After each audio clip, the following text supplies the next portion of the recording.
राधे राधे। महाराज जी, अपने मन को किसी भी कठिन स्थिति में शांत कैसे रखा जा सकता है? कृपया मार्गदर्शन करें। विवेक, जो बुद्धि पर भी शासन कर सकता है उसका नाम विवेक है। विवेक के द्वारा बुद्धि युक्त होती है तो मन को शासित कर लेती है, मन को अधीन कर लेती है।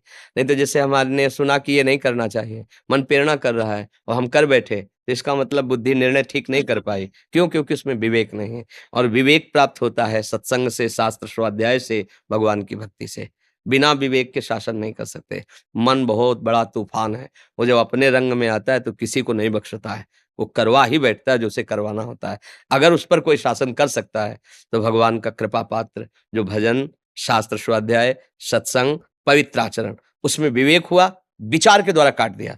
ऐसा ऐसा ऐसा अंदर ही विचार आया और बाहरी किसी सहयोग की जरूरत नहीं, और शांत हो गया।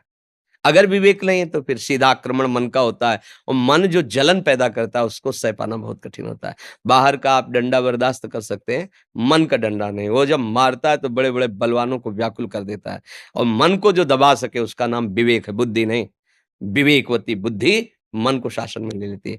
अभी अपने लोगों की दुर्दशा है, विषय ने इंद्री को वश में कर रखा है, इंद्री ने मन को वश में कर रखा है, मन ने बुद्धि को वश में कर रखा है। जो चाहता है वो सब करवा रहा है, और इसका उल्टा होना चाहिए।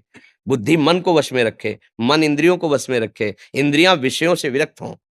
अब ऐसा कोई दृश्य देखा, कोई भोग देखा, मतवाले हो गए, तो हमारा पूरा सिस्टम उल्टा है, नष्ट होने वाले मार्ग में जा रहा है। अब अध्यात्म का अगर ज्ञान हो, अध्यात्म से, तो इसको उल्टा करना है।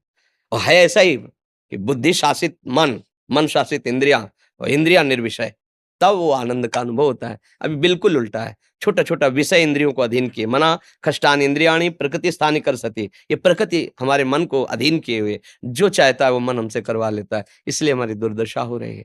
कठिन से कठिन परिस्थिति में भी जो संभाल कर सकता है वो है विवेक, वो है विचार, वो है भजन, वो सत्शास्त्र स्वाध्याय, पवित्र आचरण। अब इनकी तरफ हम लोगों का ध्यान नहीं।